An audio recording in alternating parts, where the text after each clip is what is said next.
Hi, welcome to Wayne's RC. Today I'm going to do an update on the Dancing Wings Pt-17.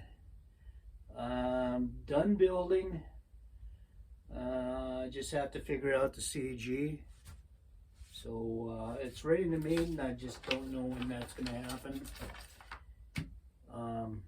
Hopefully it will this fall, depending on the weather. It's been windy, kind of rainy, and hopefully I'll get a chance here before the snow flies. Other than that, it'll be probably in the spring, but hopefully I'll get a chance to get it out this fall yet. Everything went okay. The instructions, in some places can be kind of vague, but they aren't bad. You can figure it out. It's just not I don't think it's the first plane that you build as an ARF. I think maybe you go with something a little easier. Anyway, one mistake I did make on the upper wings, actually on the bottom wings too, but it doesn't show as much. I have a gap. I don't know, you probably can't see it, but maybe 1/16 of an inch on the top wing. It's got these little fiberglass slats that you put in this part of the wing, the center part, and then you line it up with the screw hole and then mark it before you epoxy it into the other side of the wing. But what I did was just put it in, and it stopped. I figured, well, that would be good enough. I didn't check to see if the screw holes were lining up, and well, they weren't. They were a little bit off, 1/16 of an inch. I already epoxied them in, so there's nothing I could do. I have a gap. Hopefully that won't affect the flying performance, but we'll see when I maiden it.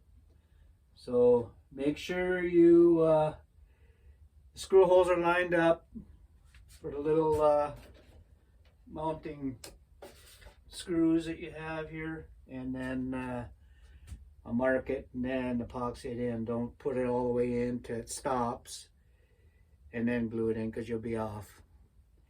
Okay, I wanted to also touch on the motor mount.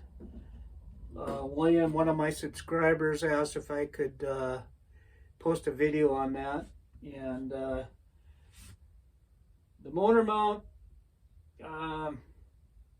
you get these spacers.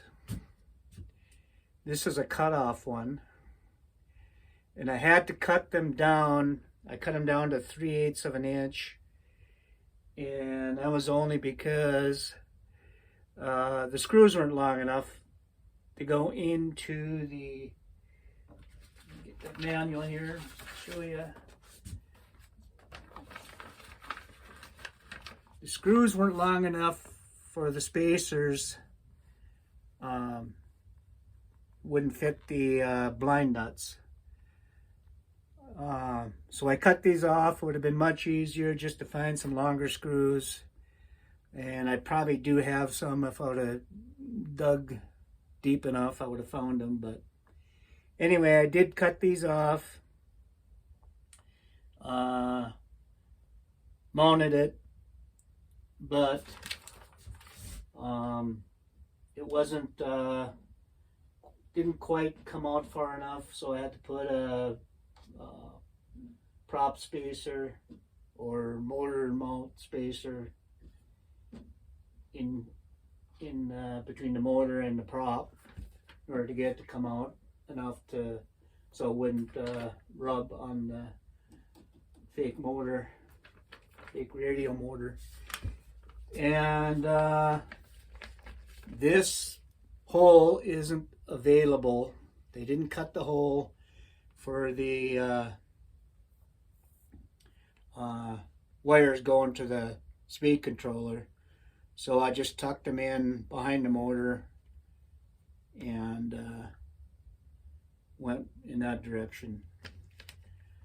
When you mount it, when you put the motor mount on, you line it up and center it with the hole that they provided, and mount it like that.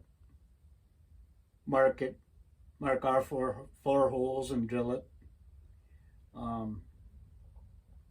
and center it right in the middle of that hole, and then you'll be okay. But like I said, the spacers, they don't provide you with screws that are long enough, so you either have to find longer screws or cut these spacers down.